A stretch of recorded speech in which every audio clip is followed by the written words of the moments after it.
আসসালামু আলাইকুম বন্ধুরা, আশা করি সবাই ভালো আছেন। আল্লাহর রহমতে আমরা ভালো আছি। আজকে আবার চলে এসেছি আপনাদের মাঝে অন্য একটি ব্লগ নিয়ে।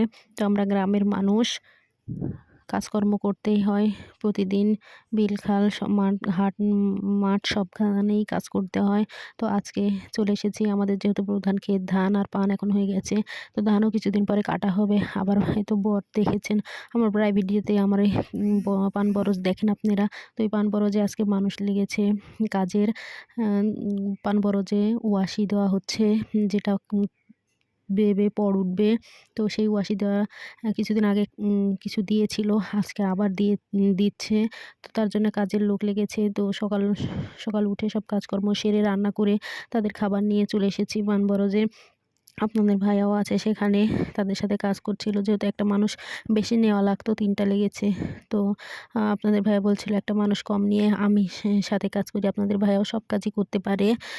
তো ও করছিল, আর এই তো মানুষেরা ওরাও করছিল। তো ওদের জন্য খাবার রান্না করে বিলে নিয়ে এসেছি। যেহেতু বাসায় গিয়ে খেতে অনেক দূর হবে, তার জন্য এখানে নিয়ে এসেছি। তো এই ওয়াশিগুলো সব দিচ্ছিল। আর আমি কিছু গাছ লাগিয়েছি। বরে যেহেতু পান ধরতে ধরতে সেই গাছগুলোতে ফল ধরলে সেগুলো খাওয়া হবে। কুমড়া, বিলাতি, এসব পুঁইশাকের গাছ, কাকরোল। তো এই ওয়াশিগুলো দিচ্ছিল পুঁতে পুঁতে। তারপরে আবার মাঝখান দিয়ে আরেকটা ওয়াশি দিয়ে বেঁধে দিচ্ছিল শক্ত করে, যাতে ভেঙে না পড়ে। বাতাস আসলে হেলে দুলে এদিকে চলে না যায়, তার জন্য শক্ত করে সব মজবুত করে বেঁধে বেঁধে দিচ্ছিল। তো সেই গাছগুলোও আমি পানি দিব, দেখব।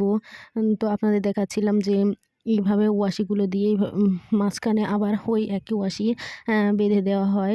আপনারা ওয়াশি কে কে চেনেন অবশ্যই কমেন্ট করে জানাবেন। গ্রামের মানুষেরা তো চেনেন, কিন্তু শহরের যারা আছেন তারা তো চিনবেন না। এটা বাঁশ চিরে, বাঁশের চিকন চিকন করে এই ওয়াশিগুলো তোলা হয়। তো এই তো কাকরোলের গাছগুলো অনেক বড় হয়ে গেছে। আমি বলছিলাম, আমি কয়েকদিন বাবার বাড়িতে ছিলাম, তার কারণে পানি দিতে আসতে পারিনি। আপনাদের ভাইয়াও পানি দেয়নি। সেইভাবে গাছগুলো সব বেয়ে উঠে চলে গেছে। গাছগুলোতে লাঠি ধরিয়ে বেড়ার সাথে দিয়ে দিচ্ছিলাম। আর বলছিলাম, তুমি এগুলো তুলে দাওনি কেন? তো বলছিল, আমি সময় পাইনি, তুমি এখন তুলে দাও। তো সেগুলো বেড়ার সাথে তুলে দিয়ে আবার বাসায় চলে যাব। যেহেতু আবার দুপুরে খাবার দিতে হবে। আগে তো মানুষকে ৩ বেলায় খাবার দিতে হতো। এখন তাও ২ বেলা দিলেই হয়। ১ বেলা দিতে হয় না, তার বদলে টাকা দিলেই হয়ে যায়। তো রাত্রে আর ঝামেলা করা লাগবে না। দুপুরে একবার দিলেই হয়ে যাবে। সকালবেলা খিচুড়ি রান্না করে নিয়ে এসেছি ডিম ভাজির সঙ্গে। যেহেতু এখন একটু গরম পড়েছে, অ্যা আমরা বলি তেলানি চাউল, চাউল দিয়ে শুকনো করে ঝরঝরা, যেটা বিরানি। তো ওটা না করে আমি একটু নরম করে লেটকা লেটকা করে খিচুড়ি রান্না করেছি। ডাল বেশি করে দিয়ে যাতে ভালো লাগে আলু দিয়ে। আর ডিম, সঙ্গে ডিম ভাজি করে নিয়ে এসেছি। তো আপনাদের ভাইয়াও কাজ করছিল, ওয়াশি দিচ্ছিল এইভাবে। সবগুলো পরে একটা একটা করে ওয়াশি দিতে হবে পুরোটা বর। এতদিন তো বরে মনেই হচ্ছিল না যে এটা পান বরজ। শুধু পানের পরগুলো হয়েছিল। এখন ওয়াশি দেওয়াতে মনে হচ্ছিল এগুলো আ বর বর মনে হচ্ছে, পান বরজ মনে হচ্ছে। এখান থেকে এখন পান পরগুলো সব বেয়ে বেয়ে উঠে গিয়ে তারপরে পান ভাঙা হবে। তো বাসায় চলে যাচ্ছি এখন। বাসায় গিয়ে আবার দুপুরে রান্না করতে হবে। তার জন্য একটু তাড়াহুড়া করেই চলে যাচ্ছি। সকালে খাবার খাইয়ে যেই বাসন-কোসনগুলো হয়েছিল সেগুলো আবার বাসায় নিয়ে গিয়ে মেজে শুকাতে দেবো। সেগুলো তে করে আবার দুপুরবেলা খাবার নিয়ে আসবো ১ টার পরে। তার জন্যই চলে যাচ্ছি। এই যে এইসব বাসন এইভাবে ভিতরে বড় একটা গামলিতে করে খাবার নিয়েছি। তার উপরে প্লেট, সরবসি দিয়ে ঢেকে নিয়েছি ঢাকনা দিয়ে, নিয়ে গিয়েছিলাম। এভাবে বেঁধে একটা ওড়নাতে পেঁচিয়ে, যেহেতু অনেকগুলো খাবার শুধু তো হাতে নেওয়া যাবে না, আবার পানিও নিতে হবে। একা হাতে সব কী করে করব, তার জন্য সবকিছু একটাতে বেঁধে নিয়েছি। নিয়ে গিয়ে সবাইকে খাবার খাইয়ে চলে আসছি। আমরা গ্রামের বউরা, মেয়েরা এসব সবসময় করেই থাকি। মাঠে খাবার নিয়ে গিয়ে খাইয়ে আসা, আবার পানি নিয়ে যেতে হবে বললেই পানি নিয়ে যাওয়া, কাজে গেলে তো একটু পর পর পানি দিয়ে আসা। এসব আমরা সবসময় করে থাকি। তো আমরা ঘরেও কাজ করি, আবার বাহিরেও কাজ করি। তো অনেকেই আছে যে ঘরে বাইরে কাজ করেন, যারা চাকরি করেন তারা তো করেনই। তারপরেও আমরা গ্রামের মেয়েরা সবকিছুই করি। বাড়িতে গরু, ছাগল, হাঁস, মুরগি সব সামলিয়ে আবার মাঠে স্বামীদের সাথে সমানভাবে কাজ করি আমরা। তো এখন চলে যাচ্ছি বাসাতে। বাসায় গিয়ে আজকে দুপুরে রান্না করব লাউ ভাজি, ডিম দিয়ে আর মুরগির মাংস। আমার যেহেতু অনেক হাঁস মুরগি আছে, তো সেখান থেকে একটা মোরগ জবাই করব, করে সেটা রান্না করব। আপনাদের ভাইয়া বলছিল যে ব্রয়লার মুরগি আনবে, তো আমি বলছিলাম না, ব্রয়লার মুরগির চেয়ে দেশি মুরগি খেতে ভালো লাগবে। যদিও দেশি জিনিস একটু হাড্ডি হাড্ডি হয়, তারপরেও খেতে অনেক টেস্ট হয়। তো একটা মোরগ জবাই করেছি ওখান থেকে, করে সেটা রান্না করব, আর সঙ্গে একটু লাউ ভাজি করব। ডিম দিয়ে লাউ ভাজি করলে আমার খেতে খুব ভালো লাগে। আমি মনে করি অনেকেরই এটা খেতে খুব ভালো লাগে। কুচি কুচি করে লাউ কেটে নিয়ে সেই সব কিছু ধুয়ে দিয়ে চড়িয়ে দিয়ে তারপরে ওর মধ্যে ডিম ভেঙে কিছুক্ষণ নাড়াচাড়া করে তারপরে সেটা রসুন আর পেঁয়াজ দিয়ে, ডাল মশলা, জিরা সব কিছু দিয়ে বাগার দিয়ে নিলে খেতে অনেক ভালো লাগে। কে কে এভাবে লাউ ভাজি খেয়েছেন অবশ্যই কমেন্ট করে জানাবেন। আর না খেয়ে থাকলে অবশ্যই একবার ট্রাই করে দেখবেন। আমার মনে হয় আপনাদের অনেক ভালো লাগবে। তো এই তো সব লাউগুলো এভাবে কেটে নিব। একটা বড় লাউ নিয়েছি। ২ টা লাউ নিয়ে এসেছিলাম বাবার বাড়ি থেকে কালকে। তো এখান থেকে একটা কেটে নিচ্ছি এভাবে কুচি করে, আর আরেকটা মাছ দিয়ে রান্না করে খাবো। তো এইভাবে সবগুলো কুচি করে নিব। যেহেতু ৩ টা মানুষ লেগেছে, আমরা বাসায় আছি ৩-৪ জন, অনেক লোক লাগবে পুরোটা লাউ। তো পুরোটাই নিয়ে নিচ্ছিলাম।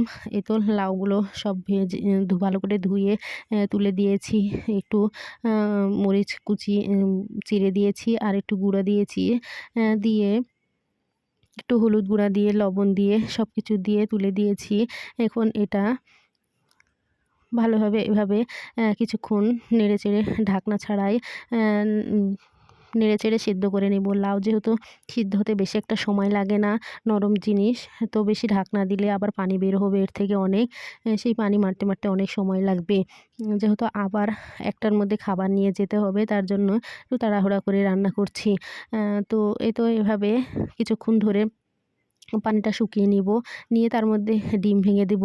দিয়ে এটা আবার বাগার দিয়ে নিব। তো সময় স্বল্প, তার জন্য ওইভাবে আর ভিডিও করতে পারলাম না। আর আপনাদের পুরোটা দেখাতে পারলাম না। অন্য কোনো একটা ভিডিওতে আমি কিভাবে লাউ ভাজি করি ডিম দিয়ে সেটা আপনাদের পুরোটা দেখাবো। আজকে যেহেতু তার জন্য আর পুরোটা দেখালাম না। এই তো বাগার দেওয়া আমার হয়ে গেছে, প্রায় কমপ্লিট। সত্যি বন্ধুরা, ভিডিওতে আপনাদের কেমন লাগছিল বলতে বোঝাতে পারবো না, কিন্তু দেখতে অনেক ভালো লাগছিল আর খেতে তো খুব টেস্টি হয়েছিল। এই তো ওটা রেখে দিয়ে তারপরে আবার চলে এসেছি মুরগির মাংস রান্না করতে। তো মুরগি কেটে ধুয়ে নিয়ে চলে এসেছি। আজকে আর মুরগির চামড়া নিইনি। শুধু চামড়া ফেলে দিয়ে মাংসটা নিয়েছি, সময় কম তার জন্য। এই তো নিয়ে এসে এর মধ্যে কয়েকটা আলু দিয়েছি। আপনাদের ভাইয়া আলু খেতে খুব পছন্দ করে, আর আমারও ভালো লাগে। বিশেষ বিশেষ কিছু রান্নাতে আলু দিলে খুব পছন্দ করে। তো আলু দিয়ে মাংসটা ভালো করে কষিয়ে নিয়েছি। মশলাটা আপনারা হয়তো মনে করতে পারেন একটু নেড়েচেড়ে অমনি পানি দিয়ে দিলাম ঝোল। না বন্ধুরা, অনেকক্ষণ ধরেই মশলাটা ভালো করে কষিয়ে নিয়েছি। আর তারপরে ওর মধ্যে মাংস দিয়ে কষিয়ে নিয়েছি। তারপরে আবার আলু দিয়ে কষিয়ে নিয়েছি। নিয়ে তারপরে এবার পরিমাণ মতো ঝোল দিয়ে দিব। যতটুকু রাখবো তার চেয়ে একটু বেশি দিব, যাতে সেটা জালে মরে গিয়ে পরিমাণ মতো থেকে যায়। যেহেতু অনেকগুলো মানুষ লাগবে খেতে, তো দেশি মুরগির মাংস পাতলা ঝোলই ভালো লাগে।